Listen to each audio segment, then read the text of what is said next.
Tata bye bye Australia. তোমরা আমাদের ঘরে 2023-এ 19শে নভেম্বরের রাত কাঁদিয়েছিলে গোটা ভারতবাসীকে। তার বিনিময়ে আমরা দুবার বদলা নিয়ে নিয়েছি। অস্ট্রেলিয়াবাসী এবং অস্ট্রেলিয়াকে যেসব দেশ বাপ বানিয়েছিল তাদের ঘরে বলছি।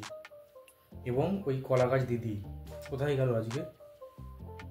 ডাকুন সেই কলাগাছ দিদিকে আবার দেখতে চাই আজকে সামনে।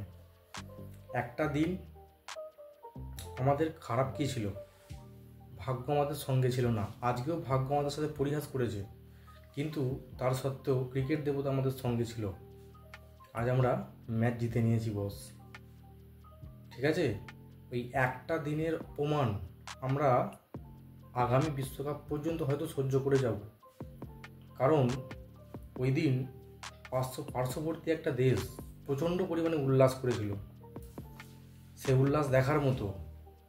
আমরা জানতাম মানুষের কিছু ভালোতে মানুষ আনন্দ উপভোগ করে, কিন্তু কারো খারাপে যে কোনো মানুষ সেটাকে নিয়ে আনন্দ করে, সেটাই প্রথম দেখলাম 2023 ওয়ার্ল্ড কাপে দেখেছিলাম। তো আজকে তার বিনিময়ে দুবার বদলা নিয়েছি।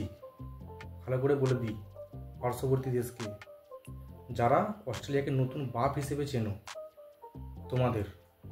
ঠিক আছে, কিন্তু একটা কথা মনে রাখবে, ইন্ডিয়া ক্রিকেটে রাজ করতে এসেছে, রাজ করবে এবং এখন করছে। ঠিক আছে, আজ একটা কথা মনে রাখবে, he is the king of cricket world, Virat Kohli. ঠিক আছে, যতদিন ওই বান্দা থাকবে নয় ততদিন ওকে টপকে, বিরাট কোহলিকে টপকে ম্যাচ জেতাটা নয়। যদি এক বলে আউট হয়ে যায়, কম রানে আউট হয়ে যায়, আলাদা ব্যাপার। কিন্তু विराट कोहली है तो मुमकिन है। हम पहले भी ये बात बोल चुका हूँ बहुत बार, अब भी बोल रहा हूँ, फिर बाद में बोलूँगा ये बात। विराट कोहली है तो मुमकिन है, ये बात अच्छे से कान खोल कर समझ लो मेरे पड़ोसियों। ठीक है,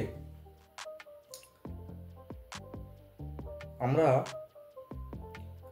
আজ 2023 থেকে 25 এই কষ্টটা আজও বুকে বয়ে নিয়ে বেড়াচ্ছি প্রত্যেকটা ভারতবাসী। নইলে আজকে হটস্টারে খেলা শেষ হয়ে যাওয়ার পরেও যখন কমেন্টেটররা কমেন্ট্রি করছে এবং যারা স্টুডিওয়ে বসে খেলা নিয়ে আলোচনা করেন, তখন পর্যন্ত 70 কোটির প্লাস মানুষ হটস্টারেতে চোখ রেখেছে। মানে ভাবতে পারছেন ভারতবাসীরা কতটা দুঃখ চেপে বুকে বসেছিল যে অস্ট্রেলিয়াকে হারানোর জন্য। কারণ আমরা জানি, আমরা ভারতীয়রা না দম রাখি বস। ঠিক আছে, অস্ট্রেলিয়ারা যে আমাদের সাথে নোংরাপোনা করে সেটা আমরা নয়, চোখে চোখ রেখে আঙুল দিয়ে জবাব দিতে পারি। আর আজকে সেটাই করে দেখিয়েছি। ফাইনাল জিতি বা না জিতি, ভারত ক্রিকেটের বাপ, এটা সবসময় মনে রাখবে। অস্ট্রেলিয়া ভালো টিম, অস্ট্রেলিয়াকে আমরা অসম্মান করি না।